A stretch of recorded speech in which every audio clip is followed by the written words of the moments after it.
بسم الله الرحمن الرحيم. بسم الله الرحمن الرحيم. الحمد لله رب العالمين والعاقبة للمتقين والصلاة والسلام على أشرف الخلق والمرسلين وعلى آله وأصحابه وأتباعه أجمعين، أما بعد. عزیز طلب، آج کتاب الہدایہ جز 40 کا سبق نمبر 273 ہے، اور اس سبق میں مثلا جنس الاختلاف فی غیر المعقود علیہ والمعقود به کے متعلق بات کریں گے، اور کتاب کی عبارت وَإِنِ اخْتَلَفَ فِي الْأَجَلِ سے لے کر کما اذا اختلف فی جنس الثمن بعد ہلاک المبیع تک ہوگی۔ آتے ہیں سبق کے متعلق اصول کی طرف۔ تو اصل نمبر 1، لا تحالف اذا كان الاختلاف فی غیر المعقود علیہ والمعقود به والقول قول المنکر، اور اگر بائع اور مشتری کے مابین معقود علیہ اور معقود بھی یعنی مبیع اور ثمن کے علاوہ میں اختلاف ہو تو یہ اختلاف موجب للتحالف نہیں ہے۔ اس اختلاف کی وجہ سے بائع اور مشتری دونوں سے قسم نہیں لی جائے گی، اور قول منکر کا مع الیمین معتبر ہوگا بشرط کے بینہ موجود نہ ہو۔ اصل نمبر 2، القول لمنکر العوارض، کہ جو شخص عوارض کا منکر ہے اس کا قول مع الیمین معتبر ہوگا۔ اصل نمبر 3، لا تحالف بعد هلاك المبيع أو بعضه عند المشتري، وكذا إذا تغير المبيع عنده عند الإمام أبي حنیفہ رحمہ اللہ تعالی۔ امام اعظم ابو حنیفہ رحمہ اللہ تعالی فرماتے ہیں کہ اگر مبیع میں مشتری کے پاس کوئی تغیر پیدا ہوا یا بعض مبیع ہلاک ہوئی یا کل مبیع ہلاک ہوئی، پھر بائع اور مشتری کے مابین اختلاف ہوا تو یہ اختلاف موجب للتحالف نہیں ہے۔ وعند ابی یوسف رحمہ اللہ تعالی یتحالفان فی ہلاک البعض اذ المبیع موجود۔ قاضی ابو یوسف رحمہ اللہ تعالی فرماتے ہیں کہ اگر بعض مبیع ہلاک ہو جائے تو چونکہ دوسرا حصہ مبیع کا موجود ہے اس لیے اس میں تحالف جاری ہوگا۔ وعند محمد رحمہ اللہ تعالی یتحالفان فی فصول الہلاک عند المشتری مطلقا، اور امام محمد رحمہ اللہ تعالی فرماتے ہیں کہ مشتری کے پاس اگر مبیع ہلاک ہو جائے تو بہر صورت دونوں سے قسم لی جائے گی۔ آتے ہیں کتاب کی عبارت کی طرف۔ قال وَإِنِ اخْتَلَفَا فِي الْأَجَلِ أَوْ فِي شَرْطِ الْخِيَارِ أَوْ فِي اسْتِيفَاءِ بَعْضِ الثَّمَنِ فَلَا تَحَالُفَ بَيْنَهُمَا، اور اگر دونوں اجل، خیار شرط یا بعض ثمن کی اصولی میں اختلاف کریں تو دونوں کے مابین باہمی قسم نہیں ہے، لأن هذا اختلاف فی غیر المعقود علیہ والمعقود به، اس لیے کہ یہ اختلاف معقود علیہ اور معقود به کے علاوہ میں ہے۔ فأشبہ الاختلاف فی الحط والابراء، لہذا یہ گٹھانے اور بری کرنے میں اختلاف کی طرح ہوا۔ وهذا لأن بانعدامه لا يختل ما به قوام العقد، اور یہ اس لیے کہ اس کے معدوم ہونے سے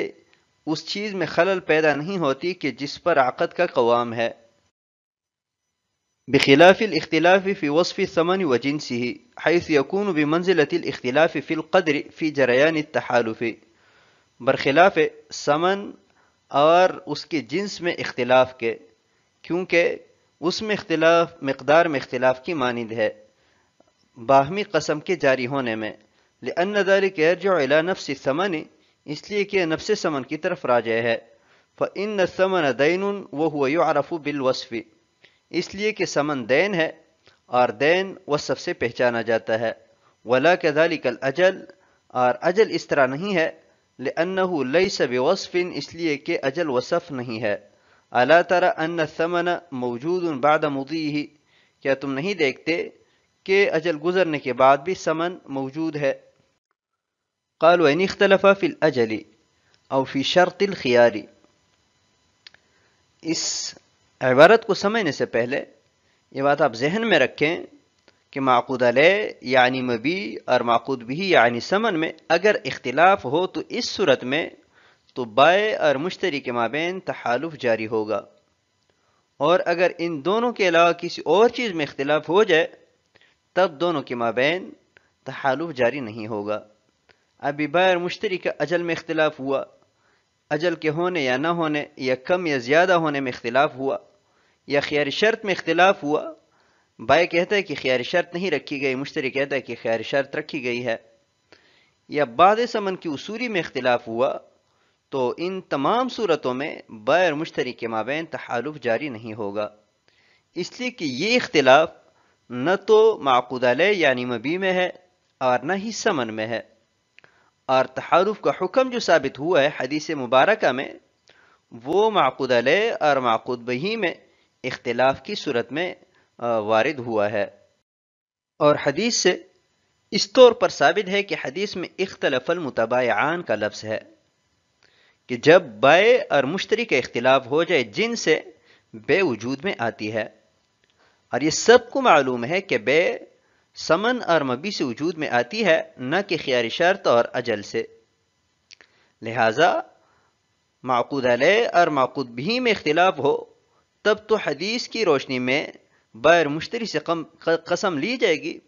اور اگر ان کے علاوہ امور میں اختلاف ہو تو تحالف جاری نہیں ہوگا۔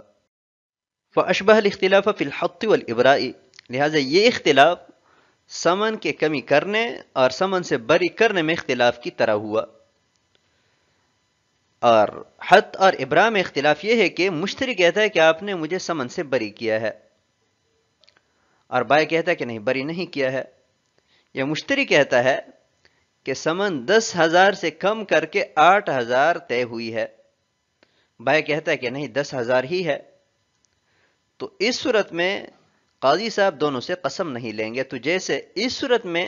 اختلاف کی وجہ سے تحالف واجب نہیں ہوا، ایسی ہی اوپر والے ذکر کردہ مسئلے میں بھی اگر اجل، خیار شرط یا بعد سمن کی اصولی میں اختلاف ہو جائے تو بھی تحالف واجب نہیں ہوگا۔ وَهَذَا لِأَنَّ بِانْعِدَامِهِ لَا يَخْتَلُّ مَا بِهِ قَوَامُ الْعَقْدِ، یہاں سے اس بات کی دلیل ذکر کر رہے ہیں کہ اوپر ذکر کردہ امور میں اختلاف اصل عقد کے علاوہ میں اختلاف ہے، یعنی معقود علیہ اور معقود بھی کے علاوہ میں اختلاف ہے، اس لیے کہ عقد کا جو ڈھانچہ ہے وہ مبی اور سمن پر قائم ہے۔ مبی اور سمن نہ ہو تو عقد نہیں ہو سکتا۔ اور جہاں تک ان امور کی بات ہے، یعنی اجل، خیار شرط اور بعد سمن کی اصولی، تو ان پر عقد موقوف نہیں ہے، یہ نہ بھی ہو تب بھی عقد منعقد ہو جاتا ہے۔ تو اس سے معلوم ہوا کہ ان امور پر اصل عقد موقوف نہیں ہے، لہٰذا ان میں اختلاف اصل عقد میں اختلاف نہیں ہوگا۔ تو جب ان میں اختلاف اصل عقد میں اختلاف نہیں ہے تو اس اختلاف کی وجہ سے تحالف بھی واجب نہیں ہوگا، کیونکہ تحالف اس صورت میں مشروع ہے کہ جب اصل عقد یعنی معقود علیہ اور معقود بھی میں اختلاف ہو جائے۔ بخلاف الاختلاف فی وصف الثمن و جنسہ، برخلاف ثمن کے وصف اور اس کی جنس میں اختلاف کے، یعنی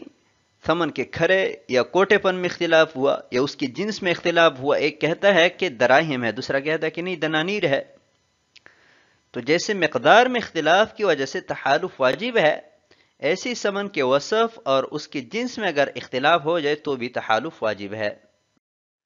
لأن ذلك يرجع إلى نفس الثمن، اور اس کی وجہ یہ ہے کہ وصف اور جنس میں جو اختلاف ہے یہ نفس ثمن میں اختلاف ہے، اس لیے کہ وصف معرف ہے ثمن کا، کیونکہ ثمن تو دین ہے، تو دین کی تعریف اور پہچان جو کروائی جاتی ہے وصف سے کروائی جاتی ہے۔ تو وصف یہ معرف ہے اور ثمن معرف ہے، لہذا معرف میں اختلاف، معرف یعنی ثمن میں اختلاف ہوگا۔ تو جیسے ثمن میں اختلاف کی وجہ سے تحالف جاری ہوتا ہے، ایسے ہی وصف ثمن میں بھی اختلاف کی صورت میں تحالف جاری ہوگا۔ اور یہی صورتحال جنس میں اختلاف کی ہے کہ جنس ثمن میں اگر اختلاف ہو جائے، یعنی ایک کہتا ہے کہ دراہم، دوسرا کہتا ہے کہ دنانیر ہے، تو یہ نفس ثمن میں اختلاف ہے۔ نفس ثمن میں اختلاف کی صورت میں حدیث کی روشنی میں تحالف واجب ہے، تو جنس ثمن میں بھی اگر اختلاف ہو جائے تو تحالف واجب ہوگا۔ ولا كذلك الاجل، اور وجل اس طرح نہیں ہے، اس لیے کہ اجل وصف نہیں ہے۔ وصف نہ ہونے کی دلیل یہ ہے کہ ثمن کی ادائیگی کے لیے ایک تاریخ مقرر کی گئی، مثلا 3 تاریخ کو ثمن ادا کیا جائے گا، 30 تاریخ گزر گئی تب بھی یہ ثمن باقی رہتا ہے، تو اس سے معلوم ہوا کہ اجل ثمن کی صفت نہیں ہے، وگرنہ 30 تاریخ کے گزرنے کے بعد ثمن میں کوئی خلل پیدا ہونا چاہیے تھا۔ خلل پیدا نہیں ہوتا تو اس بات کی دلیل ہے کہ اجل وصف نہیں ہے۔ آتے ہیں اگلی عبارت کی طرف، قال والقول قول من ينکر الخيار والاجل مع يمینه، اور قول اس شخص کا معتبر ہوگا کہ جو اجل اور خیار کا منکر ہے قسم کے ساتھ، لأنهما يثبتان بعارض الشرط، اس لیے کہ اجل اور خیار دونوں شرط کے عارض سے ثابت ہوتے ہیں،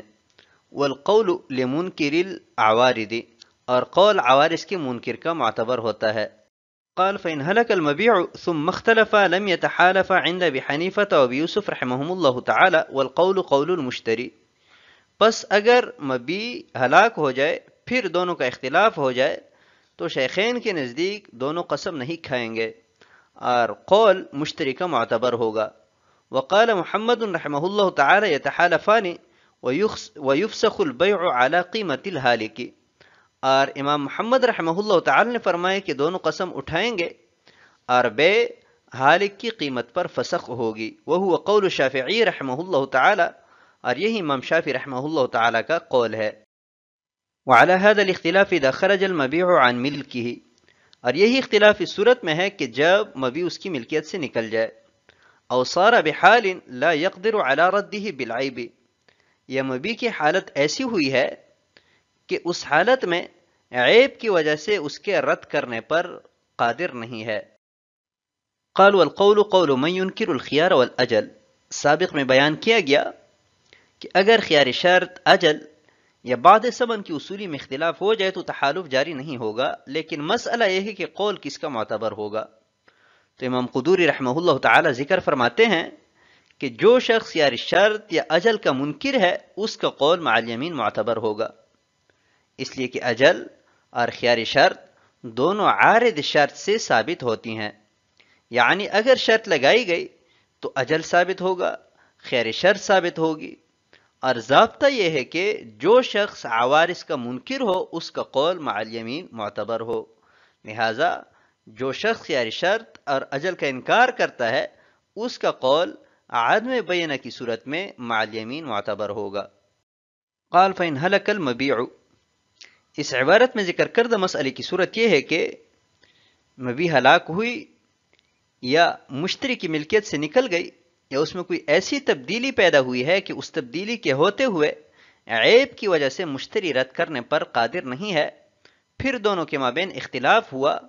تو اس اختلاف کی وجہ سے بائر مشتری پر قسم آئے گی کہ نہیں، تو اس میں اختلاف شیخین اور امام محمد رحمہم اللہ تعالی کے مابین۔ شیخین رحمہم اللہ تعالی فرماتے ہیں کہ اس صورت میں تحالف نہیں ہوگا، اور عدم بینہ کی صورت میں مشتری کا قول مع الیمین معتبر ہوگا۔ وقال محمد، امام محمد اور امام شافعی رحمہم اللہ تعالی فرماتے ہیں کہ دونوں قسم اٹھائیں گے اور بے فسخ کر دی جائے گی اگر دونوں نے قسم اٹھا لی، اور مشتری کو ضائع شدہ مبیع کی قیمت دینی ہوگی۔ آتے ہیں اگلی عبارت کی طرف، لہما ان کل واحد منہما یدعی غیر العقد الذی یدعیہ صاحبہ والآخر ینکرہ، امام محمد اور امام شافعی رحمہم اللہ تعالی کی دلیل یہ ہے کہ دونوں میں سے ہر ایک اس عقد کے علاوہ کا دعویٰ کرتا ہے کہ جس عقد کا اس کا صاحب مدعی ہے، اور دوسرا اس عقد کا منکر ہے، وَأَنَّهُ يُفِيدُ الدَّفْعَ زِيَادَةِ الثَّمَنِ، اور یہ ثمن کی زیادتی کے دور کرنے کا فائدہ دیتا ہے، فَيَتَحَالَفَانِ، لہذا دونوں قسم اٹھائیں گے، كَمَا إِذَا اخْتَلَفَ فِي جِنْسِ الثَّمَنِ بَعْدَ هَلَاكِ السِّلْعَةِ، جیسا کہ دونوں سامان کے ہلاک ہونے کے بعد ثمن کی جنس میں اختلاف کریں۔ لہما ان کل واحد منہما یدعی غیر العقد الذی یدعیہ صاحبہ، امام محمد اور امام شافعی رحمہم اللہ تعالی کی دلیل یہ ہے کہ بائر مشتری میں سے ہر ایک ایسے عقد کا دعویٰ کرتا ہے کہ جس عقد کا اس کا صاحب دعویٰ نہیں کرتا، یعنی ایک 1000 کے عوض عقد کا دعویٰ کرتا ہے تو دوسرا 2000 کے عوض، تو 1000 کے عوض عقد اور ہے اور 2000 کے عوض عقد اور ہے، تو ان میں سے ہر ایک دوسرے کے عقد کا منکر ہے، یعنی بائع مشتری کے عقد کا منکر ہے، مشتری کہتا ہے کہ میں نے 1000 کے عوض چیز خریدی ہے، تو بائع اس کا انکار کرتا ہے، اور مشتری بائع جس عقد کا دعویٰ کرتا ہے یعنی کہتا ہے کہ میں نے 2000 کے عوض فروخت کی ہے، اس کا منکر ہے، لہٰذا جب دونوں منکر ہوئے تو دونوں پر قسم آئے گی۔ وَأَنَّهُ يُفِيدُ دَفْعَ زِيَادَةِ الثَّمَنِ۔ ابھی اگر ذہن میں سوال پیدا ہو کہ اس تحالف کا فائدہ کیا ہے، تو صاحب ہدایہ فرماتے ہیں کہ تحالف کا فائدہ یہ ہے کہ اگر مشتری قسم سے انکار کرتا ہے تو اس کی ذمہ بائع جس زیادتی کا مدعی ہے وہ ثابت ہو جائے گا، اور اگر بائع قسم سے انکار کرتا ہے تو مشتری کی ذمہ اس جس زیادتی کا مدعی ہے وہ مشتری سے دفع ہو جائے گا۔ لہٰذا یہاں پر تحالف مفید بھی ہے تو دونوں سے قسم لی جائے گی۔ کما اذا اختلف فی جنس الثمن، اس کے لیے مثال ذکر کرتے ہیں کہ مبیح ہلاک ہوئی اور پھر بائع اور مشتری کے مابین جنس ثمن میں اختلاف ہوا، تو یہ اختلاف موجب للتحالف ہے۔ تو جیسے اس صورت میں اختلاف موجب للتحالف ہے، ایسی ہمارے اس مختلفی مسئلہ میں بھی اگر بائع اور مشتری کے مابین اختلاف ہو جائے تو یہ اختلاف بھی موجب للتحالف ہے۔ وَلَبِي حَنِيفَةَ وَأَبِي یوسف رحمہم اللہ تعالی شیخین کی دلیل پر انشاءاللہ آنے والے درس میں بات کریں گے۔ تو آج کے سبق کو ہم اسی پر ختم کرتے ہیں۔ والسلام علیکم ورحمۃ اللہ وبرکاتہ۔